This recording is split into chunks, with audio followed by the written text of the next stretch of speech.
अस्सलाम वालेकुम। उम्मीद करती हूँ आप सब खैरियत से होंगे। अल्हम्दुलिल्लाह हम भी ठीक है। अल्लाह ताला हम सब को अपनी हिफ्ज़-ओ-मान में रखे, हर दुख बीमारी मुज़िमर से महफूज रखे, आमीन सुम्मा आमीन।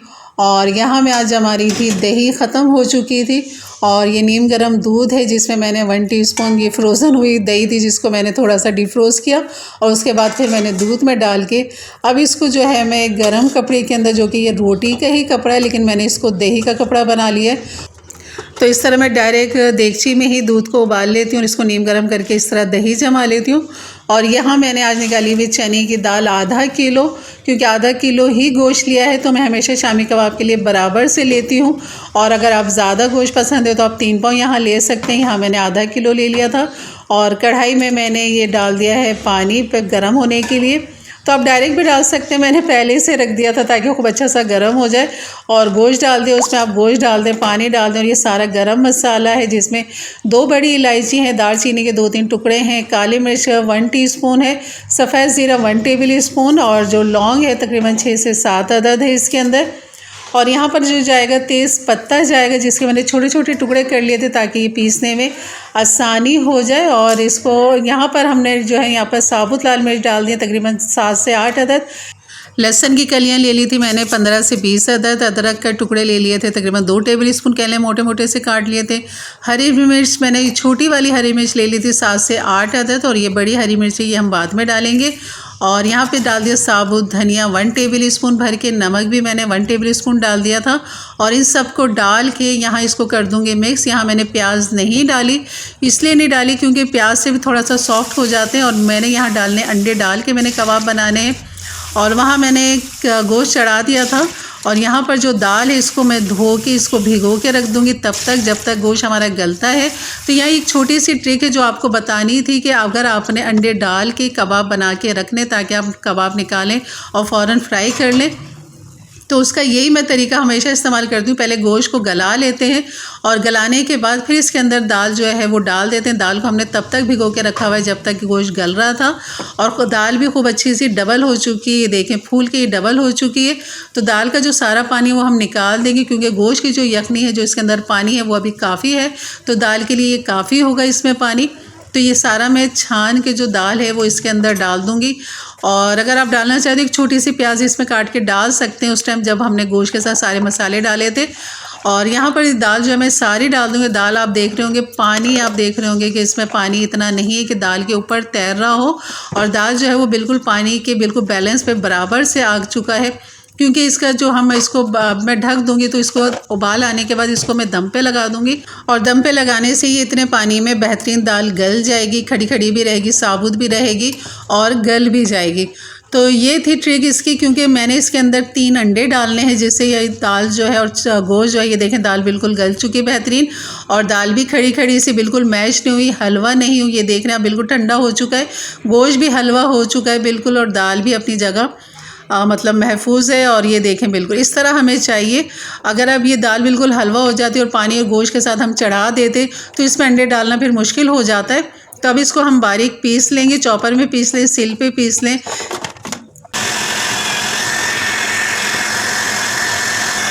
या फिर आप इसको मतलब बट्टे की मदद से कुचल भी सकते हैं, गिलास की मदद से या कोई हैमर की मदद से आप इस दाल को गोश्त को खूब अच्छा सा कुचल के बारीक भी कर सकते हैं, उससे भी बहुत अच्छे कबाब बन जाते हैं। और बोटी के कबाब हमेशा रेशेदार बनते हैं। मैंने इस मशीन में भी पीसा है तो ये बिल्कुल बेहतरीन बने, रेशेदार हैं, कोई इसमें रेशा नहीं टूटा गोश्त का।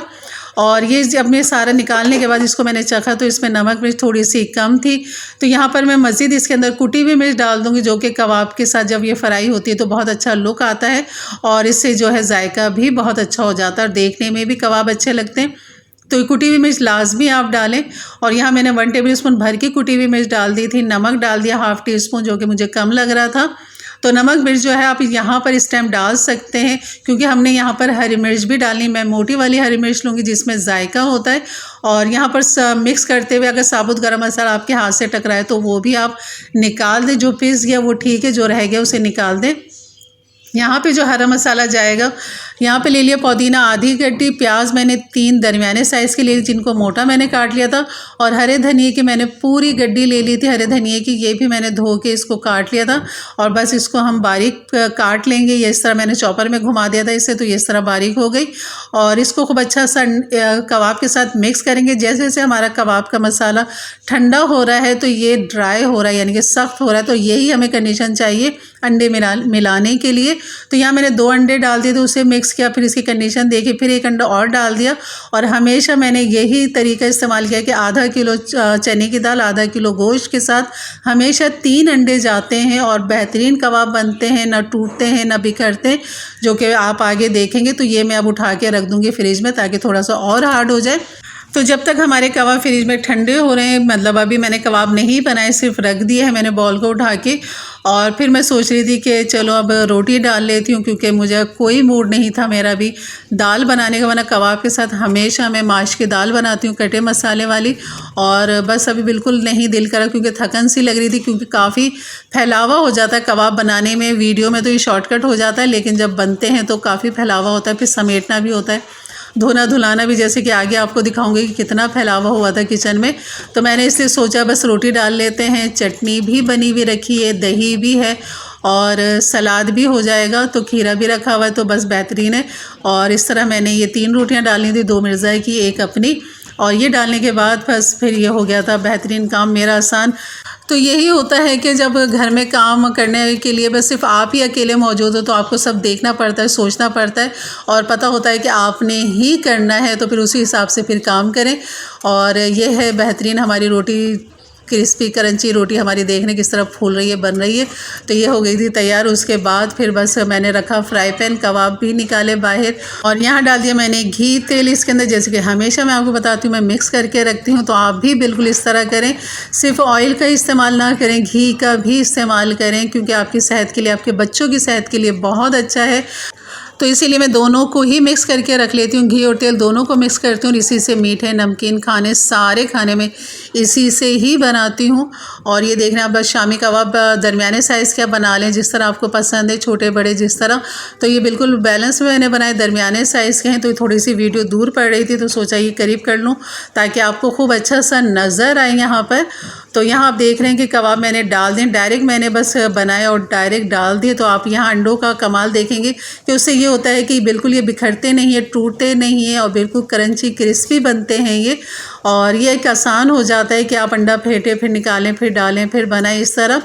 तो ये इस तरह डालने से ये फ़ायदा होता है कि बेहतरीन कबाब तैयार हो जाते हैं। आप इसको शैलो फ्राई भी कर सकते हैं, कम तेल में भी कर सकते हैं, डीप फ्राई भी कर सकते हैं। आपने देखा हो फ्राई पैन में इतना घी तेल नहीं है, लेकिन ये बहुत अच्छे से हर तरफ से ये गोल्डन हो चुके हैं, जैसे कि आपको नज़र आ रहा है। बहुत क्रिस्पी क्रंची बने थे, बिल्कुल सॉफ्ट नहीं थे, और बस अंदर से सॉफ्ट है, ऊपर से ही क्रंची थे।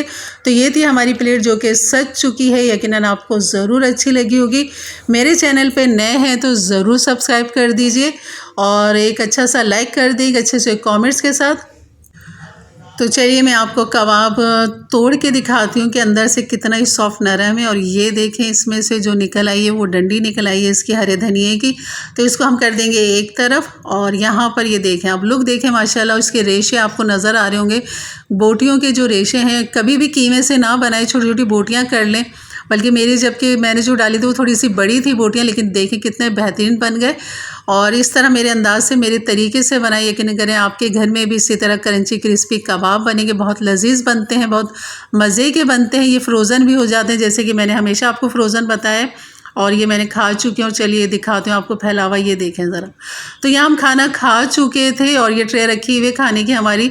और यहाँ जो हरा धनिया बच गया था, 2 थे हरे धनिया, जो एक तो मैंने डाल दिया कबाब में, एक ये मैंने टांग दिया था इसे धो के, ताकि इसका पानी निकल जाए। तो फिर इसको मैं दोबारा से कपड़े शॉपर में करके इसको फ्रिज में रख दूँगी। बाकी सब समेटती हूँ। यहाँ पर अब चाय खाना खाने के बाद तो लाजमी है। और ये देखिए, ये स्टैंड मैंने कब से धो के रखे हुए। बस मिर्ज़ा जो है वो अभी ग्लेंडर मशीन नहीं ला रहे, जो सुराख करती है उसे, मेरे हाथ से ग्लेंडर मशीन नहीं, सॉरी उसे क्या कहते हैं, बहरहाल वो नहीं ला रहे अभी। और यहाँ पर ये देखें, सारे बर्तन धुल गए हैं। वो जैसे मिर्ज़ा लाएंगे तो ये भी मैं स्टैंड लगाती हूँ, क्योंकि चमचे का फैलावा बहुत हो रहा है, समेटना मुश्किल हो जाता है। और पुदीना भी ये धो के मैंने रखा हुआ था, ये भी ड्राई हो जाएगा, तो इसको भी फ्रिज में रखूँगी। यहाँ बन गई हमारी बेहतरीन चाय। तो ये थी हमारी आज की रेसिपी। यकीनन अच्छी लगी होगी तो ज़रूर लाइक कर दीजिएगा एक अच्छे से कमेंट्स के साथ। और चाय तो ऐसी है कि अब मौसम ऐसा है कि जैसे जैसे आप चाय देखेंगे तो आपका भी दिल करेगा कि बस चाय की तलब हो जाए। और चाय पीने के बाद मैंने बनाए फिर ये सारे कबाब बना के मैंने रखे आपको जैसे कि नज़र आ रहे हैं। तो यहाँ मैं कर दूँगी फ्रोज़न। और ये डीप फ्रीज़र है मेरा ऊपर का, जिस पे मैंने प्लास्टिक बिछाई हुई और इसी के ऊपर ये बर्फ़ जितनी आ जाती है तो ये आराम से हट जाती है। फिर मैंने एक साफ़ सुथरी प्लास्टिक बिछाई, उसके ऊपर मैंने इस तरह के कबाब जो हैं सारे बिछा दिए थे। और इस कबाब के ऊपर फिर एक प्लास्टिक में रखूँगी, फिर इसके ऊपर कबाब रखूँगी।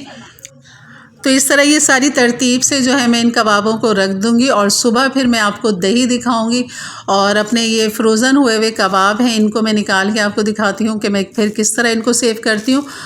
तो आपने देखा होगा मेरी पिछली वीडियो के अंदर कि शामी कबाब 2 ही रह गए थे। और मैं हमेशा बना के ही रखती हूँ, फ्रोज़न करके ही रखती हूँ, क्योंकि ये वक्त बे वक्त मेरे काम आ जाते हैं कि बाज़ दफ़ा दिल नहीं करता कुछ बनाने को खाने को, तो ये है कि निकालें और अपना खाना खा लिया, रोटी पराठा बना लिया, सलाद चटनी बना ली, और या मेहमानदारी हो गई तो चलो उसमें काम आ गए। या चाय के साथ आप ये सर्व कर सकते हैं, चाय बना ली और आपने कबाब तल के दे दिए। तो ये होता है फ़ायदा। मुझे जो फ़ायदा होता है सबसे ज़्यादा मिर्ज़ा की टिफ़िन के लिए होता है कि अक्सर सालन जैसे रात में नहीं बनाते, या पुलाव या कुछ ऐसा बना लीजिए जिसमें आपने को सालन की ज़रूरत नहीं पड़ी, तो ये शामी कबाब सुबह के नाश्ते में भी काम आ जाते हैं और मिर्ज़ा के टिफ़िन में भी काम आ जाते हैं। और ये जो कैमरा इतना हिल रहा है ना, तो ये इसलिए हिल रहा है कि एक हाथ में कैमरा और एक हाथ से मैं कबाब उठाने के लिए उधर जाती हूँ स्लिप की तरफ, वहाँ से फिर इधर आती हूँ, इसलिए कैमरा तो यकीनन आज की वीडियो ज़रूर अच्छी लगी होगी तो लाइक कर दीजिएगा अच्छे से कमेंट्स के साथ। इंशाल्लाह मिलते हैं फिर एक नई रेसिपी के साथ। तब तक के लिए इजाज़त दें, अपना बहुत सारा ख्याल रखें, दुआओं में याद रखें। अल्लाह हाफ़िज़।